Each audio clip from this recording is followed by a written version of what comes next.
Hello, it's Lord Slar here, and today we are reappraising one of the most infamous Doctor Who stories ever, Time-Lash. In this reappraisal series, I take a look at the bottom 10 Doctor Who stories as ranked by fans in a Doctor Who magazine 2014 poll and see if they deserve their reputation. Despite being so low on this poll, Time-Lash has actually improved its standing with fans since the 2009 poll, where it was voted as the second worst story rather than the fourth worst like it is here. Does it deserve this deeply negative reputation? Let's have a look. To begin with, there is one thing that Time-Lash very clearly gets wrong, and that is the Doctor. Colin Baker is one of the least popular Doctors among fans. Even though many hardcore fans have came round to loving him, he's still not well liked by the community as a whole. Personally, I'm a big fan of him, and I find many of the complaints about his Doctor to be exaggerated and a hangover from the overly intense criticism the show faced in 1985. However, these Colin Baker criticisms are accurate for Time-Lash. This is no insult to Colin Baker, as he steals the show as always, trying his best to make the Doctor fun and likeable, but unfortunately the poor writing makes these attempts futile. One of these issues is his relationship with Peri. Now I actually really like this TARDIS team, but in this episode the 6th Doctor comes across as mean and neglectful. Peri seems scared by him, and we see him shout at her for only minor transgressions multiple times. In episode 1 of the story, he doesn't seem to show much concern for her well-being, as she's kidnapped due to his cavalier attitude. At the end of the story, while she's being held by the Borad, the Doctor bizarrely offers Peri to be the Borad's bride if she doesn't scream upon seeing his face. When she raises a protest, she is shot down immediately. I'm sure the Doctor wouldn't actually go through with it, but the way the scene plays out makes the 6th Doctor look pig-headed and dislikable. His attitude towards the Borad is another element that struck me as very odd. Usually when faced with a dictatorial figure, the Doctor chastises them for their greed, ruthlessness or thirst for power. While the Doctor does do that here, far more he seems interested in insulting the Borad's appearance. For context, the Borad had an accident during an experiment where his DNA was mixed with a monster called a Morlock and created what you see on screen. In the final confrontation with the Borad especially, the Doctor shouts at the Borad about how nobody likes him and nobody needs him because he's different and looks ugly. This seems extremely out of character for the Doctor, and again makes the 6th Doctor look very mean-spirited. Aside from the Doctor, I'd say one of the main flaws is in the production. You can't really point out a single scene where anything looks interesting or dynamic. Every single set is dull and unappealing, with no camera work that goes beyond just pointing it at the actors. In short, it's a story with nothing visually interesting and absolutely no flair.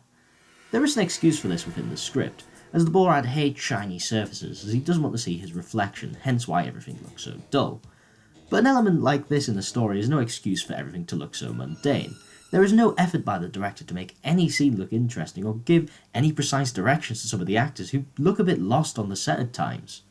Look at the androids for instance. They are perhaps the worst robots to have ever graced the show. Even 60s Doctor Who with an even smaller budget always managed to make robots better than this. Even poor examples like the Crotons look better.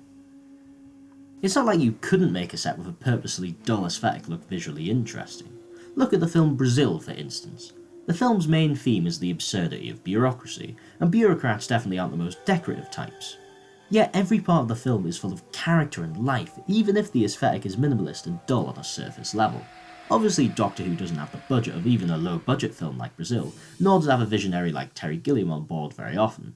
However, the rest of season 22 looks pretty good on the whole. The following story, Revelation of the Daleks, looks brilliant for the most part. The sets are good given the budget, and Graham Harper's slick style brings it all to life magnificently. Every shot has character and purpose there.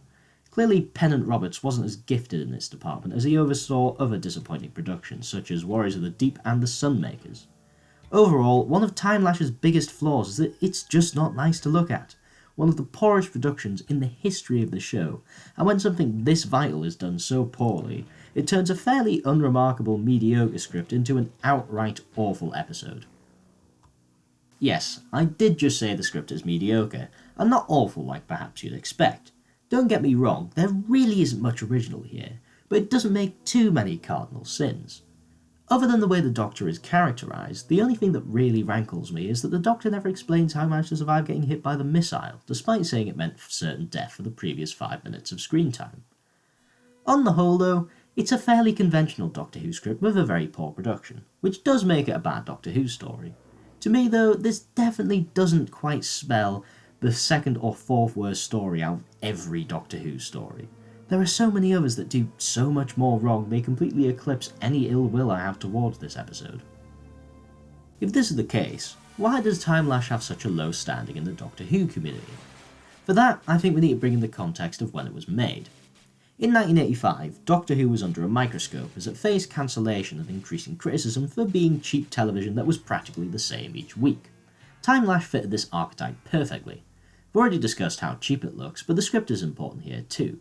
It's absolutely full of tropes we've seen time and time again, but all in one story this time, to the point where basically the whole script constitutes one big trope. Let me explain what I mean here.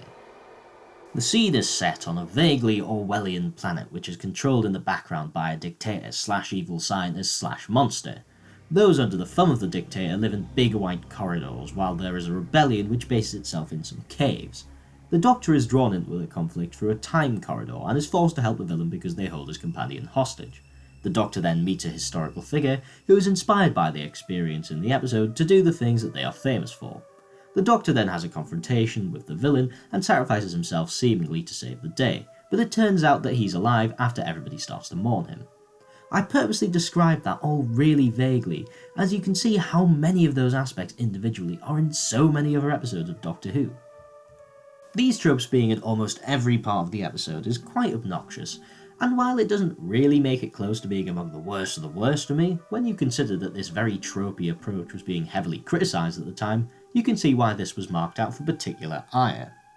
In this sense, we should see Time-Lash as a microcosm of everything that was seen to be wrong with Doctor Who in 1985, and as such, it became a pariah among fans. Habits certainly die hard in the Doctor Who community, and that has meant that the hatred of this episode has survived well beyond 1985. Time-Lash being one of the worst Doctor Who episodes has become an indisputable fact among Doctor Who fans, to the point where it is almost never questioned. I mean, think about it. When have you actually heard somebody criticise Time-Lash rather than just saying it's shit and leaving it at that? Even I'm guilty of it if you look back at my top 20 worst Doctor Who stories livestream.